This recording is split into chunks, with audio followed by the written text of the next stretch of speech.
Hey, what's up, guys, and welcome back to another episode of Thrash Reviews, where yours truly, Thrash Maniac 99, continues to review upcoming hard rock and heavy metal albums in the calendar year of 2016.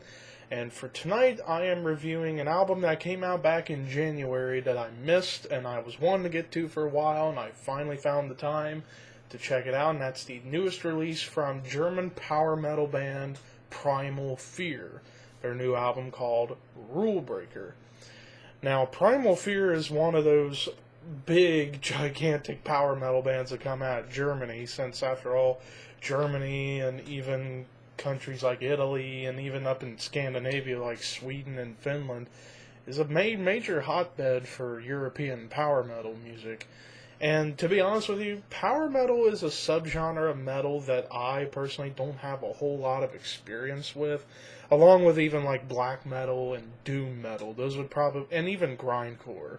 Those are probably the main subgenres of metal that I haven't been too familiar with as far as the music, but do know of the bands within those subgenres and the history as well as some of the music, but not everything.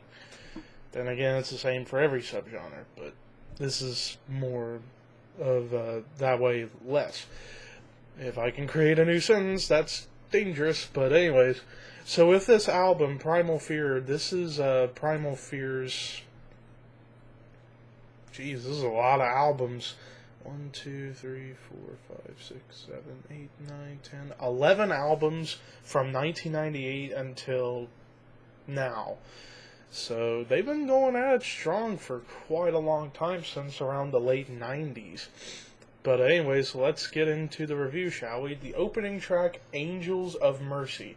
And right off the bat, you can tell this is power metal at probably, at some points, its most aggressive. At times, where at points it kind of sounds a bit thrashy, or more or less a speed metal influence. And as well as you get those classic heavy metal texture overlaps over a lot of these songs, and with Angels of Mercy being a short but straight to the point opener that just kicks your ass and really gets this album going on a good start on the train tracks, so to speak. The next track I want to talk about is In Metal We Trust. Now, I know there's a lot of reviewers out there who review metal that don't like anthems for metal. I am on the other side of the spectrum. I love my anthem songs. You know, like the last real anthem song that really got me, like, pumping my fist and head banging at the same time would be like Rise Up by Testament. While granted, some people can say that, yeah, the lyrics can be a tad bit hokey, but hey, if you listen to these songs live, you're not going to give a damn if it's hokey or not. It just gets you going, you know, and that's why some people think that the lyrics within an anthem track kind of are a bit too direct. It doesn't matter to me. I love anthem songs, and In Metal We Trust is a metal anthem, and I love anthems, and this is a song that should be kind of like a future national anthem for heavy metal in a way, because it really fits the mold, and the songwriting in the song was fantastic. You know, the guys in the band do a great job with what they do, and just made the song as intense, aggressive, and catchy as possible, but still just absolutely incredible to write this type of a track within the time limit, which is 3.5 minutes, but still make it sound like it could go longer, but what can you do? The next track I want to talk about is We Walk Without Fear, the longest song of the album, nearly 11 minutes. This is like a prog power song. You know, there's some progressive tendencies within because the structuring is not typical of the rest of the tracks of the album, and just a fantastic guitar solo. The vocals really soar, the bass is there pounding, the drumming's really thunderous, and the lyrics tell a great story. This album, to me, was a very good diverse mixture of having some direct attack lyrics, but also having some storytelling within. And there's actually a couple songs we're going to talk about later that definitely have that storytelling aspect as well as this track.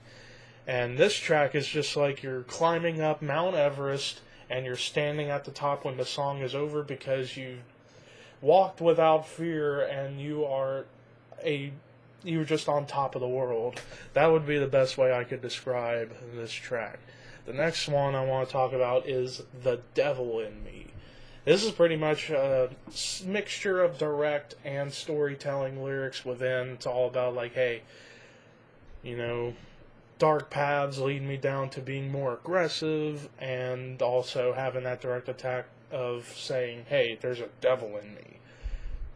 I like that kind of combination of having a direct attack as well as a storytelling aspect.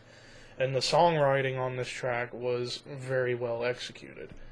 That's all I can say about that. And then the final track I want to talk about is The Sky is Burning. This is another great storytelling track. Power metal, you can always get some kind of storytelling within, as well as the direct attack. And that really, to me, is what really defines power metal lyrically, is to have a mythological storytelling aspect, or even reality-based, but also have some directness within the lyrics, if I can create a new word. I'm all about trying to create words for people to use, I suppose. I don't know. But with The Sky is Burning, telling a story all about, he feels guilty the person feels guilty that he made a bunch of sins within himself and asks for forgiveness. And this is a very powerful lyrical track, probably the best lyrical song on the album. The songwriting, this music itself is amazing, but the lyrics on this track, wow. There you go. So overall with this album, it had a few less than amazing tracks like The End Is Near, Constant Heart, At War with the World, and the final track, Raving Mad. They were good tracks, but they weren't like amazing like every other track on the album was, where it had that fantastical, epic feel to it. These were tracks that just kind of was just there, just to be there. I feel like if they would have cut those tracks, then I'd say this album itself probably could have been an Album of the Year contender. But it's still a very great album, very solid album, very competent, highly competent. If I were to give this a score, I would probably give this an 85 out of 100. Very good stuff. From one of my first real listens to a power metal album all the way through. And this might be a subgenre I might explore more if given the opportunity. So there you have it.